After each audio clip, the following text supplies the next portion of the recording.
Hello everyone, Criticorn here. Today I want to talk about Star Citizen and the economy. I know, boring, right? Well, I found it really exciting and I wanted to make a video and share this info with you guys on the general gist of how the economy is going to work, affect you and your career, regardless of what career you choose, and how to take part in the industrial empire if that's something that interests you. I'm going to show a 2-minute video where Chris Roberts is going to describe a situation within the economy and how it plays out. I really just want to show this to you so you have a general visual premise of how the economy is going to work, and I will go into detail of everything that he described. So don't worry if you don't understand it. It's just to give you a general idea. I also want to share my usual disclaimer that if you are a vet, you probably already know this info, and of course, this game is always updating. So the info I have right now definitely will need to be updated and changed, and I will definitely make that video at a later time when we have more specifics. So without further ado, I'm going to hand it over to Chris Roberts.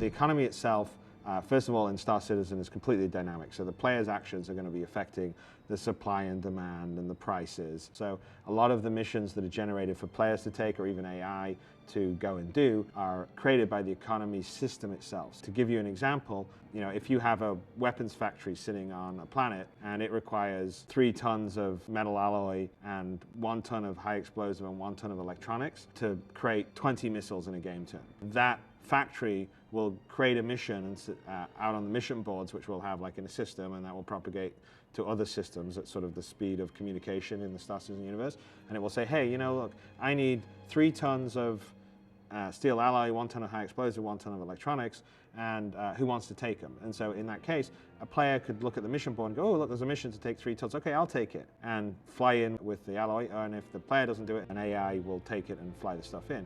And along the way, if that player or the AI get attacked by a pirate and they don't make it through, then the goods aren't getting to the factory. The factory doesn't have the materials it needs to make the missiles, so it can't produce missiles that turn. Now, if people are buying missiles in that system, the inventory on the show floor will dwindle and they won't have any more missiles, which will mean the supply's low, so the demand's high. Prices will probably go up. Now, that factory will probably say, I have a pirate problem on my getting my raw materials. So it will create a mission with the Mercenaries Guild and says, I need you to go and clear out the pirates that are attacking this stuff, or I need you to be an escort ship escorting these alloys in. So that creates missions for mercenaries there. So players' actions as a pirate or as a trader could affect what's happening in the economy. The pirates could be strangling supply to planets, or other people could be blockading it, and then if supplies aren't getting through, that planet will be creating missions to get supplies or get people to open the blockade. So basically the economy itself is generating a lot of the action and the missions are going on. And by the way, in that combat that you're having, like the pirate that is attacking the merchant ship, well, missiles are getting fired, ships are getting blown up. Well, that's demand on the economy side. So, that means that more missiles will have to be replenished, or a ship has to be replenished. So there's factory nodes on planets making the ships. And so it all is kind of balanced. Hopefully from that you can sort of see how the economy and the fact that it's dynamic is generating missions for other players, or generating missions for AI, is creating supply and demand and consumption and production.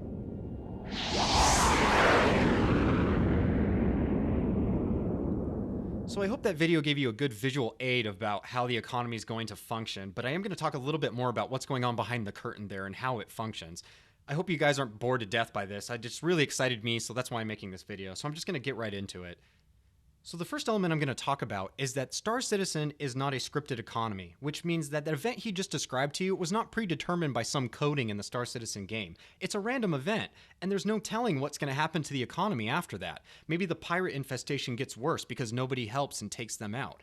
Maybe it improves and then another system is taken over by pirates. On a day-to-day basis, trade routes and transport routes are going to constantly keep changing. So it's going to make everyone's job very adventurous and exciting because there's no fixed system that you're going to be working in. And another nice element that protects the economy are the safeguards implemented to keep large organizations and groups from taking over or monopolizing in certain parts of the industry. You're never going to have to worry about this because 90% of the involvement in the economy is NPC related. So while players are going to try, and maybe one might succeed, it's never going to be a real worry that you have to concern yourself about. Now, a term I want to familiarize everybody with are nodes. Nodes are the building blocks of the economy that form a mini ecosystem, and should one fail, they all kind of fall apart. Now, there are factories, and that is a type of node, but they need a population in order to work and function properly. And if the population isn't happy, they'll go on strike, and the factory will get shut down. So there's an entertainment node as well, which keeps the workers happy, then the factory running. all you basically need to know is if one node fails, they all kind of fall apart. I'll provide a link in the description down below. And if you want to look further into it, there are many different kinds of nodes and a big list that describes how they all function and operate. It's also important to note that all the careers in Star Citizen are going to have employment with these nodes, from exploration to salvaging, the science ships, even the ships that grow crops, which could be delivered to the population nodes. And if you do well and perform with these nodes on a regular basis, you can establish relationships, which will unlock financial gain and further employment. Now, when it comes to employment and working with nodes directly, there's going to be some strategy on your part, which comes down in the form of the two different types of work styles when working with a node. There's going to be freelance work and contract work. Both have their pros and cons, and I'll describe both of those briefly so you get a general idea of what you might want to lean towards. Now, contracted work is very straightforward. You simply accept a task, complete it, get paid a fixed rate, and have your reputation increased with that node. Should you not complete it, your reputation will dwindle and could hurt further employment with not only that node, but other nodes as well. Now, this is all speculation here because we're still waiting on the mechanic, but I'm sure other perks are going to come along with contracted work as well, whether it be extra AI to protect you in a certain system that you're mining in or transporting. It's also possible that you also get insurance coverage on your ship should it be destroyed or damaged because you're going through a more dangerous area.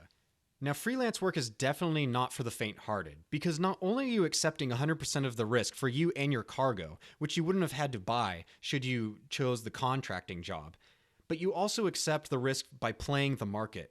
Should you arrive at your destination and the market has suddenly changed, making your cargo a lot less valuable, you're going to have to sell it at a loss to pay off your crew and the fuel you use traveling to that destination. It still has its own set of perks as well. While you do stand to make a lot of money, you also don't have to worry about your reputation should you decide not to complete the task at hand.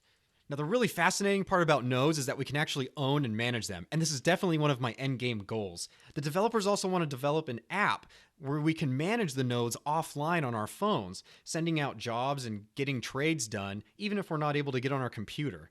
Now, it's important to note that it's going to be very expensive to own one of these nodes, and it's definitely going to be an endgame goal. It's also almost a full-time job, as the community has generally agreed upon. And while it's going to be super cool to be running one of these nodes, you also have to assume the role of a diplomat, because other corporations, organizations, other AI won't like the competition should you be doing really well for yourself.